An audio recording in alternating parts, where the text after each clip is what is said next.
You may have heard about the Battle of Arnhem, or you may have seen the film A Bridge Too Far. You may think you know what happened and what went wrong. Think again.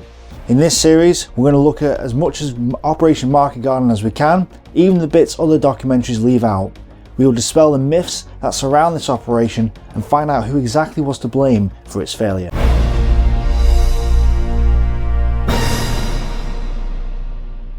In the coming videos, we'll be covering the entire operation, which was not only the biggest airborne assault of all time, but was also the last major defeat for the British military. It remains a controversial operation. Somehow, an all but defeated German army clawed their way to victory, stopping the Allies from crossing the Rhine and winning the war by Christmas. Today we're going to focus on the plan, since it's a plan that's been deemed rotten and badly executed. But was it really that bad of a plan? The situation by late 1944 for the Germans was desperate. Nazi Germany had conquered most of Europe in the early days of World War II, but by 1944 was on the back foot. The Wehrmacht, or German army, was decisively beaten in the east by the Soviets at battles like Stalingrad and Kursk, and annihilated during Operation Bag Ration. In the south, the Allies had defeated the Germans in the desert and were slowly working their way up the Italian peninsula. And in the west, the Allies had landed in Normandy and had crushed the Germans at the Falaise pocket. They'd liberated Paris and were now on their way towards Germany. It seemed to most Allied commanders that the German army was thoroughly beaten, that the Third Reich was about to fall, and it was just a question of time. Since Normandy, Supreme Allied Commander of the Allied Expeditionary Force, Eisenhower, had been in charge. Knowing that the Germans were thinned out after Falaise, Eisenhower preferred a broad front strategy. That is, by marching his armies forward on all fronts, so that the Germans would have to spread out their weakened forces and would be overwhelmed by sheer weight of numbers. But supply and logistical issues soon became a problem. Armies require supplies and fuel if they are to keep on advancing, and the Allied logistics couldn't keep up with the demand of supplying all the armies at the same time. The result was that Allied armies stopped dead in their tracks in late August and early September 1944. This gave British Field Marshal Montgomery the chance he'd been waiting for. Monty, experienced in the African desert and commander of the Allied forces in the initial stages of the Normandy landings, believed that he had a plan that could knock out the Germans with a decisive blow if he was given logistical priority. In his mind, the British could bypass the German Siegfried Line, cross the Rhine River in September, then race off into Germany's industrial heartland, the Ruhr. He believed he could win the war by Christmas. Facing logistical issues and knowing that the fighting would be hard going through the Siegfried Line, Eisenhower gave the green light, and Operation Market Garden was born. Monty's plan was to drive 30 Corps, a British tank and mobile infantry force, over the bridges of the lower Rhine River and thrust deep into Germany. That was the garden part of the plan. But of course, bridges would be no use if the Germans had a chance to destroy them. So the bridges had to be secure for the tanks in advance. And there were several bridges in the area to capture intact if this operation was to have any chance of success. Therefore, 3.5 airborne divisions, a total of 33,971 men, would land on day one behind enemy lines to secure the bridges and the road to Arnhem. The American 101st Airborne would land at Eindhoven, the 82nd Airborne would land at Nijmegen, and the British 1st Airborne Division, supported by the Polish 1st Independent Airborne Brigade, would land at Arnhem. This was the market part of the plan. With a carpet of airborne troops to secure the route, 30 Corps would simply drive across the secured bridges and ride off into victory. But the bridges had to be secure. Without them, the plan would fail. They were the priority of this operation. So this was two operations in one, Operation Market and Operation Garden, and together they made Operation Market Garden. It sounds simple, and it is until you realise that there's another element to the plan not often mentioned. Once the British tanks were over the Rhine at Arnhem, another division, the 52nd Lowland Infantry Division, would be flown in by air on the 5th day after Drieland Airfield had been captured. Yes, this wasn't an operation aimed at capturing Arnhem Bridge, it went beyond that. The tanks were meant to get to Zuiderzee, which is the shallow bay that juts into the Netherlands. Now, the reason that you don't hear about this part of the operation much is because, spoiler alert, it didn't happen. But this was the true goal of Operation Market Garden. In charge of the airborne part of the plan was Lieutenant General Sir Arthur Montague Boy Browning. This was the father of the British airborne forces and was the one who said, "I think we might be going a bridge too far." Well, he may have said that, nobody really knows. But he had the task of making Operation Market a success, and that wasn't going to be easy. Troops landing behind enemy lines sounds great until you consider two things: Paratroopers rely on the element of surprise to disorientate and confuse the enemy, so that they can secure their objectives before the enemy knows what's happening. So if surprise is lost or they fail to act quickly enough, they lose their biggest asset, and they're weak. They drop behind enemy lines, are lightly armoured and supplied from the air, so if they're not relieved in a matter of days, there's a good chance they'll be overwhelmed. Speed is therefore imperative. The paratroopers have to take their objectives quickly, and the tanks have to relieve them quickly, so it's worth bearing this in mind when you consider that cracks began to appear in the plan right from the beginning. For starters, Operation Garden wasn't going to be easy. Commanded by Sir Brian Horrocks, 30 Corps would have one road to drive up. One road. An entire corps, one road. That's a logistical nightmare.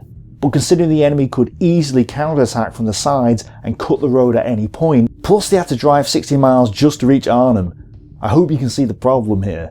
Even if things went smoothly, it would take at least 2 to 3 days for 30 Corps to get to the British at Arnhem. That's assuming all the bridges will be intact. If the Germans managed to hold or destroy a bridge or two, it could take even longer. The issue of delay is compounded when you realise there weren't enough transport planes to deliver all 3 and a bit airborne divisions at the same time. This would mean that they would have to be dropped over a period of 3 days because the RAF also refused to fly in more than one lift per day for fear of exhausting their pilots. Apart from the fact that this would weaken the strength of the initial landings and compromise the paratroopers' element of surprise, it also meant potentially not all the bridges would be secured on the first day. If some of the bridges aren't taken and 30 Corps is delayed, the operation fails and the British at Arnhem are doomed. General Gavin of the 82nd Airborne, who was dropping in at Nijmegen, decided that he simply didn't have enough troops on the first day to take all of his objectives.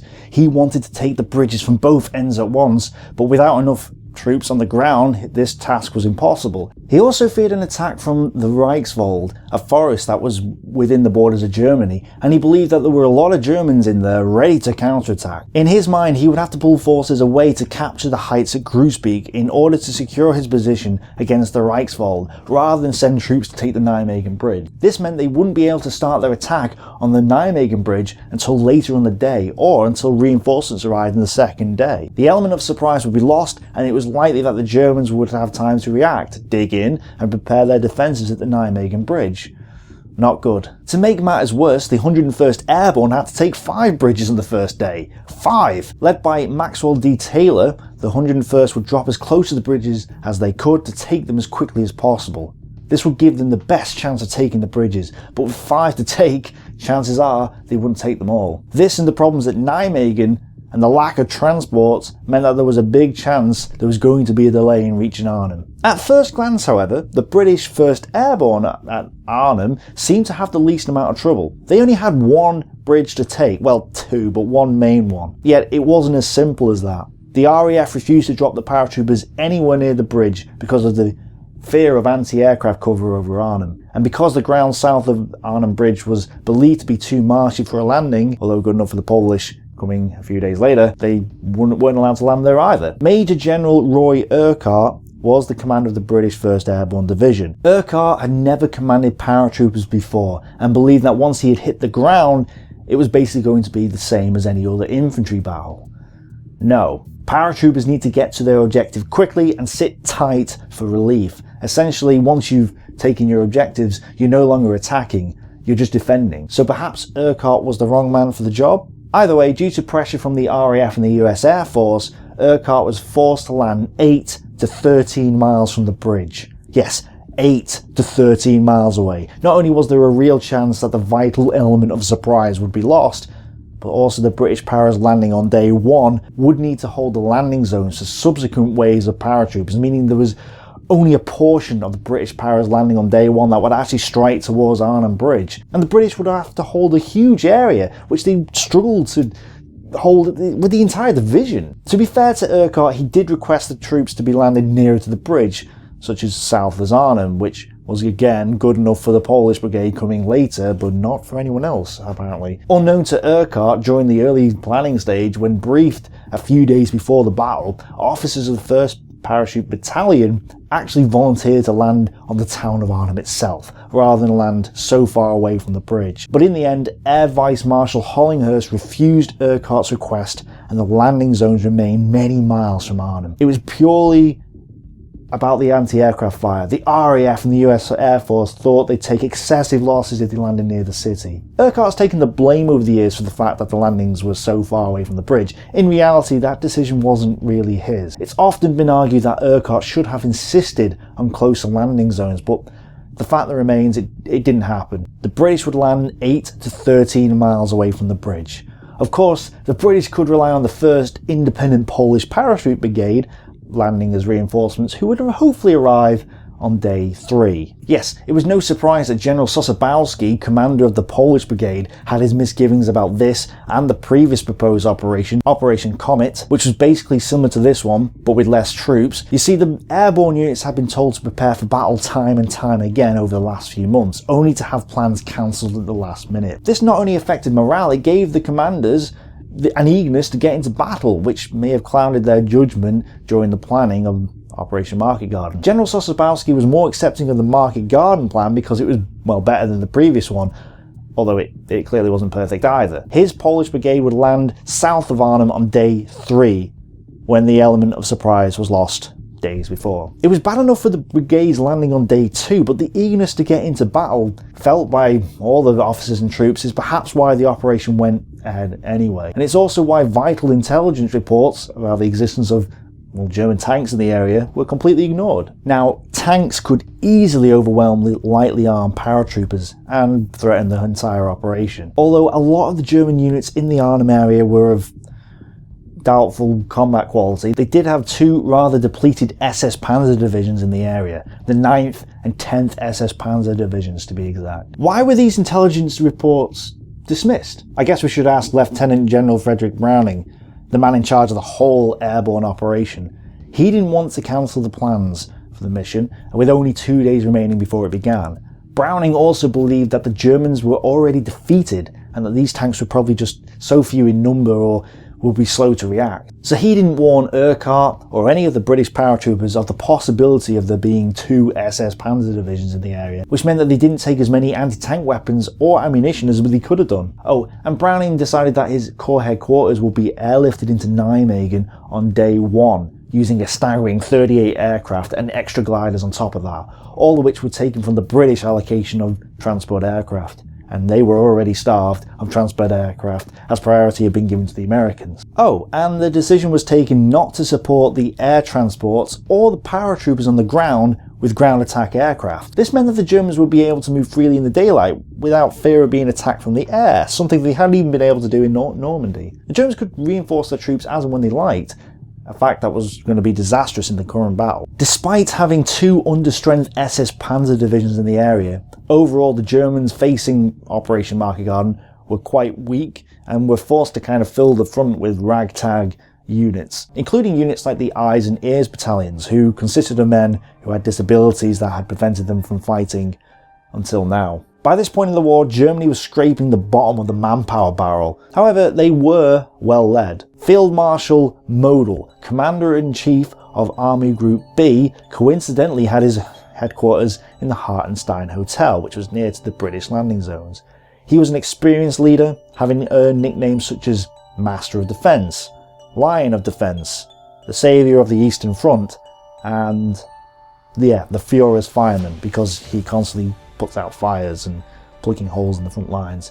In defensive battles, he's great. So in this defensive battle, he's the right man for the job. As was Kurt Student, commander of the 1st Fallschirmjäger Army. Fallschirmjäger were German paratroopers, and in the days prior to the Allied airborne assault, Student had been ordered to collect all available units together and build a new front, and this he had done. And these units weren't all elite paratroopers, but it's important to note that Student was an experienced leader and had directed some of the first opposed paratrooper landings in history. You have to remember that paratrooper operations had only really begun in 1940, so it remained a new concept even by 1944. Lessons were still needed to be learned about how to use the paratroopers properly in combat, but it was the Germans who had pioneered their early use. In charge of 2nd SS Panzer Corps was Wilhelm Bietricht. Harmel was in command of 10th SS Panzer Division, and Harzer was in command of the 9th.